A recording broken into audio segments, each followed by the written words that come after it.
Hey, hello tout le monde, j'espère que vous allez bien. Aujourd'hui, on se retrouve dans une nouvelle vidéo pour parler de mon parcours scolaire. Ça fait un moment que je vous ai dit que j'allais en parler et je pense que c'est le moment, c'est la rentrée. Vous êtes peut-être en pleine hésitation avec votre orientation, vos projets, etc. Donc, en sixième, j'ai intégré une classe sportive. C'est juste une classe où il y a plus de sport que de matière générale.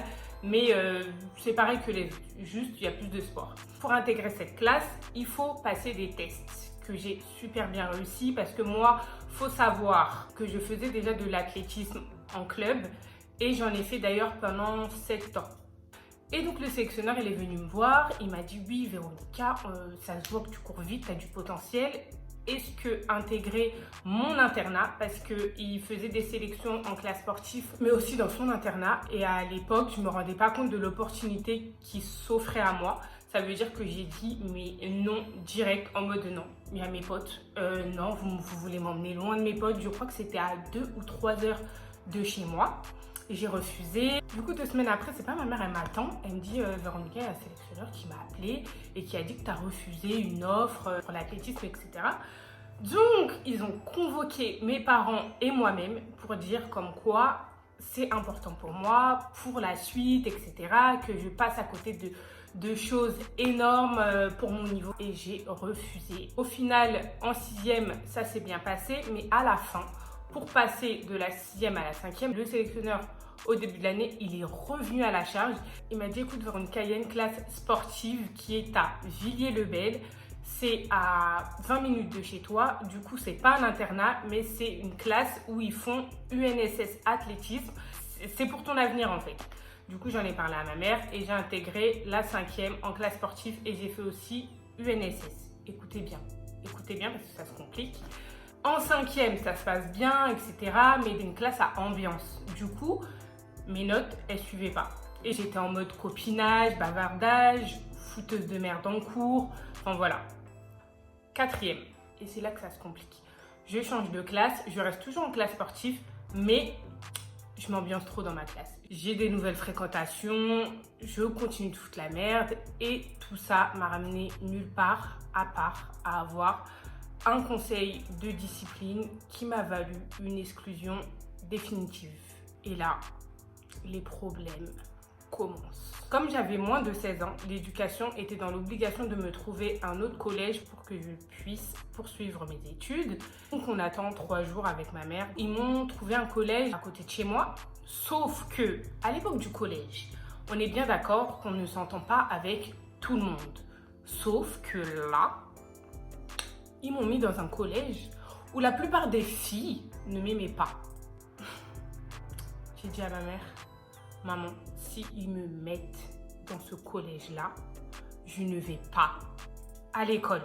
Maman, si je vais dans ce collège-là, je vais me battre tous les jours. Les filles, là, à ce moment-là, là, je vais connaître l'harcèlement scolaire.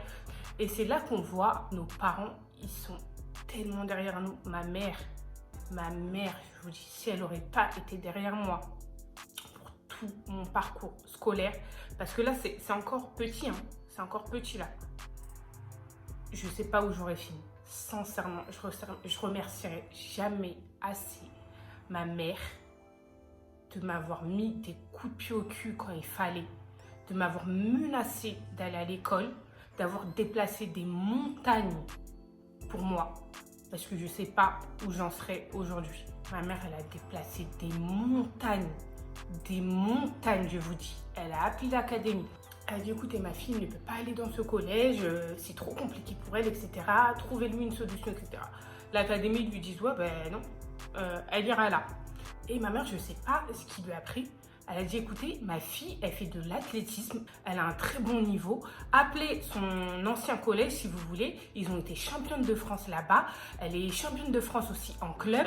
Mettez-la dans un collège où son profil peut être bénéfique. Trouvez une solution. Du coup, le mec de l'académie, il dit ok. Elle a fait de l'athlétisme, je vais appeler l'ancien collège et on va voir ce qu'ils disent. Ils ont transmis mes résultats d'athlétisme et c'est pas 2 jours après, l'académie appelle ma mère pour dire que je vais dans un collège où ils font de l'athlétisme, UNSS athlétisme, qui étaient pas nos concurrents directs avec mon ancien collège, mais on était quand même concurrents, et que j'allais intégrer la classe sportive. Mais rendez-vous compte, de base, je suis virée de mon collège et juste parce que j'ai des bons niveaux en athlétisme, je passe même pas les tests, malgré mes bulletins catastrophiques, mais vu que je suis bonne en athlétisme, ils m'ont fait passer la classe sportive. C'est ouf, et tout ça grâce à ma mère.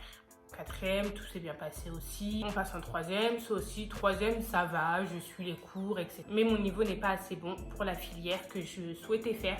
À la base, je voulais faire un BEP sanitaire et social. Il fallait être bonne en maths et en SVT. J'étais mauvaise en maths et très moyenne. Et ma prof de SVT, elle m'a pris en privé, elle m'a dit: Véronica, écoute, tes résultats, ils vont pas passer pour intégrer ce BEP. Il y a beaucoup trop de demandes. Tes bulletins ils sont pas bons, tes appréciations, n'en parlons même pas. J'ai pas été prise, mais j'ai été acceptée dans mon dernier vœu. Un bac secrétariat, je voulais pas du tout faire ça, mais je voulais pas du tout faire ça. Ma mère, elle vient me voir, elle me dit: écoute Véronica, je sens que t'es pas heureuse dans ton bac, qu'est-ce que tu veux changer? Qu'est-ce que tu veux faire? Et je lui ai dit: je veux le BEP sanitaire et social, mais ils veulent pas parce que j'ai des mauvaises notes. Et je rentre à la maison, elle me dit: Véronica, je t'ai trouvé une école. Je dis: quoi? Comment ça et tout? C'est pas possible avec mes notes. Elle me dit: tu vas aller dans une école privée, et si c'est ce que tu veux faire, j'ai trouvé une solution. Il faut la payer une fois par mois, ou je sais plus trop. Et elle m'a dit: si c'est ce que tu veux faire, viens, on y va, je t'accompagne, tu as un entretien. J'étais sur Paris, je me sentais très seule parce que j'avais pas d'amis, etc. Mais c'était le BEP que je voulais faire, encore une fois, grâce à ma mère. Et sa détermination, elle voulait tellement que je réussisse à l'école, elle voulait uniquement que j'ai le bac, juste que tu aies ta carte vitale. Si tu veux même intégrer une formation, Véronica, ils vont te demander un niveau bac. Si tu veux te réorienter, il te faut un niveau bac. Elle m'a dit: le bac, c'est ta carte vitale, etc. J'ai fait mon année qui s'est, franchement j'ai honte de moi-même, qui s'est mal passée. Ça m'a pas plu. Je n'arrivais pas à savoir ce que je voulais faire de ma vie.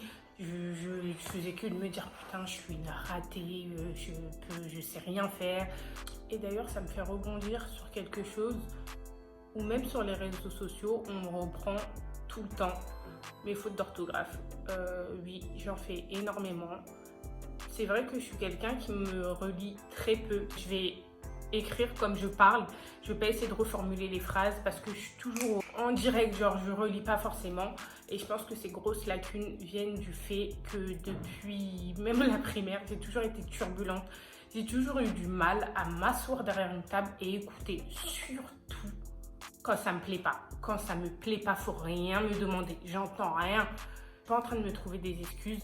Mais les gens, ils vous jugent juste parce que vous avez oublié un S, juste parce que vous avez oublié des accords. Mais écoutez, je suis comme ça et prenez les gens comme ils sont. Des fois, vous savez pas pourquoi ils font autant de fautes d'orthographe. Je conçois, j'en fais beaucoup. Des fois, j'essaie de m'améliorer. Des fois, je m'en fous. Si vous me suivez, bonjour, je suis Véronica et je fais des fautes d'orthographe. Voilà, on passe. Tout ce que ma mère voulait pas. Après tout ce qu'elle a enduré, je voulais plus aller à l'école. Donc j'ai dit: je vais plus à l'école. Ma mère, elle a dit: ok. Tu vas plus à l'école, Véronica. Tu ne vas plus à l'école, t'as entendu? Ok. Pendant 3 jours, elle m'a laissé dormir. J'étais déscolarisée et tout. Et après, au bout du 3e jour, elle m'a dit: tu sors ton cul de la chambre. Tu vas faire le travail que tu veux, tant qu'il est réglo. Mais tu trouves un travail. Je t'ai laissé respirer 3 jours. Maintenant, je sais pas, je pense que tu as mis tes idées en place. Va chercher un travail. Je ne trouvais pas de travail à ce moment-là. Je ne trouvais pas, que des refus. Tous les matins, ma mère, elle me levait. Du coup, on est allé dans un centre, je sais plus, c'est comme une bibliothèque, je me rappelle plus comment ça s'appelle, CIO. Donc j'ai intégré ma seconde, BEP sanitaire et social, et pendant une année, j'ai intégré une classe d'insertion où je devais faire des stages tout au long de l'année pour découvrir exactement ce que j'aimais, ce que j'aimais pas, ce que je pouvais faire, et voilà. Et cette classe avait pour objectif par la suite de me faire sauter une classe, d'intégrer directement une première pour faire un bac pro. Donc ça aussi, c'était une bonne motivation. J'ai cherché, j'ai fait des stages dans la vente, dans l'esthétique, restauration, j'ai pas aimé. Et ensuite, j'ai fait un stage dans l'accueil parce qu'à un moment, j'avais ma période où je rêvais d'être agent d'escale. Classe d'insertion, j'ai pu faire un stage dans l'accueil. Et ça m'a vachement plu. Donc, j'ai pu intégrer un bac accueil relations clients et usagers en 3 ans. Du coup, moi, j'ai fait que 2 ans parce que comme je vous ai dit, j'ai sauté une classe. Donc, j'ai intégré directement la première. Et du coup, suite à ça, j'ai eu mon bac. Ma mère, elle était tellement contente pour moi. Elle m'a dit, voilà, tu as eu ton bac, c'est tout ce que je voulais. Ensuite, après l'obtention de mon bac, j'ai travaillé, mais j'ai voulu pousser les études un peu plus loin. Ma mère, elle m'a dit, quoi? Toi, Véronica, tu veux aller un peu plus loin avec... Enfin, tu m'as fait chier pendant toutes ces années et puis maintenant, tu veux continuer l'école, etc. Je lui ai dit oui. Donc, on va passer au BTS. Donc, tous ceux qui ne le savent pas, j'ai raté mon BTS 2 fois en alternance. Donc, et je l'ai eu donc au bout de la 3e fois. Et sincèrement, parlons-en. J'ai intégré un BTS au CFA ACE, à Porte de Clignancourt. Et franchement, ce CFA, je le recommande à 80%. C'est sympa, mais je pense qu'il y a mieux, mais il y a pire. Dans l'ensemble, c'est carré. Du coup, la première fois, je l'ai raté à 8 et quelques. Maintenant, on va passer aux choses intéressantes. Je vais dans l'école d'une prof à moi. On s'entendait super bien. Elle m'a dit, écoute, j'ai une école. La structure est beaucoup plus petite. C'est des classes de 12, etc. Ça va te permettre de mieux réussir. Je viens dans mon école, donc j'y vais. Cette école, c'était de la merde. Et celle-ci, là, je vais vous la mentionner. C'est Alternance Académie, l'école de l'échec. Je vous le dis clairement. À l'accueil, elle en a rien à foutre de vous. Ils vous aident pas à chercher des entreprises. La pédagogie est nulle. Les profs ne savent même pas ce qu'ils enseignent. J'ai jamais vu une école aussi pourrie. J'avais même honte en plus. Je me disais, je vais faire genre que je l'ai eu. Et au final, on m'a motivée. Je me suis motivée en me disant, repasse-le une dernière fois. Même mes amis, elles m'ont dit, Nika, lâche pas, passe-le. C'est que, à force de me forcer à vouloir l'avoir, c'était angoissant pour moi. Du moins, je me suis dit, non, mais là, je suis trop conne. Si je le rate une 3e fois, c'est la honte. La France vous force tellement à avoir des diplômes que si vous ratez quelque chose, on vous fait croire que vous êtes bête, genre, ou que vous avez raté votre vie. Et pas du tout. Mais ça, on va en parler. On va en parler.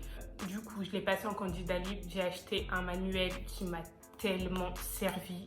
J'essaie plus de comprendre chaque chose que j'avais pas compris que d'apprendre bêtement. J'étais chez moi. Je faisais des exercices à chaque fois. Je me disais qu'est-ce qui a pas marché, qu'est-ce que j'ai pas compris. Je m'y suis mise à fond. Et je me suis dit, c'est la dernière fois que tu te rends au BTS. Tu l'as, tant mieux. Tu l'as pas, tant pis. Résultats, s'il vous plaît. Les résultats, s'il vous plaît. Je l'ai obtenu avec une moyenne de 13 et quelques, je crois. J'ai même eu des matières où j'ai eu 15, où j'ai eu 16, où j'ai eu 11. Je sais plus, des matières où j'étais aussi en dessous, mais avec une bonne moyenne quand même. Bon, vous me direz, au bout de la 3e fois, heureusement que tu as une bonne moyenne. Mais je l'ai eu en candidat libre, avec mes propres connaissances, avec mes difficultés, avec ma motivation. Vous avez connu du coup mon parcours scolaire qui est assez atypique, très compliqué, qui a été un périple très très long. Pour finir cette vidéo, je vous dirais sincèrement à tout le monde et surtout aux plus jeunes, parce que je sais que pendant le collège, on est en pleine crise d'adolescence, pendant le lycée, on est en train de se chercher aussi. Mais les gars, si vous ratez votre diplôme, vous n'êtes pas bête. C'est pas la fin du monde. Essayez de le repasser. Trouvez une voie qui vous intéresse. Si c'est le dessin, donnez-vous à fond. Si c'est le sport, donnez-vous à fond. Si c'est la coiffure, donnez-vous à fond. Si c'est les ongles, donnez-vous à fond. Trouvez-vous une activité dans laquelle vous excellez, dans laquelle vous vous sentez bien et que vous savez que vous allez réussir. C'est pas toujours facile, je le dis encore. Trouver entre guillemets ma voie. Je sais que ma voie c'est la mode. J'aimerais trop en tout cas entreprendre concrètement dans la mode. Énormément d'idées et il faut juste croire en vous et lancer vos projets. Je vais le répéter, je sais que c'est encore plus dur à dire qu'à faire, mais on s'en bat les couilles des gens, sincèrement. Parce que les gens, ils peuvent vous freiner dans votre vie, mais vous ne savez pas à quel point. Faites ce qui vous plaît. De rajouter, ce n'est pas forcément les diplômes qui déterminent votre motivation.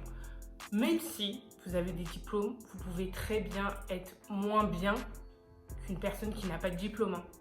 Encore une fois, je surligne, si vous n'avez pas de diplôme, mais que vous excellez dans un domaine, le maquillage, il y a vraiment énormément d'exemples, ce que vous voulez. Vous n'avez pas de diplôme dedans, mais vous savez que vous êtes bon, faites-le.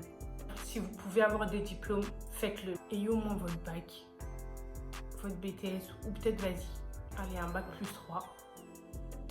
Mais sinon, vous forcez à rien à part réussir dans un domaine qui vous plaît. Encore une fois, j'espère que la vidéo elle vous a plu. Si ce n'est pas encore fait, abonnez-vous.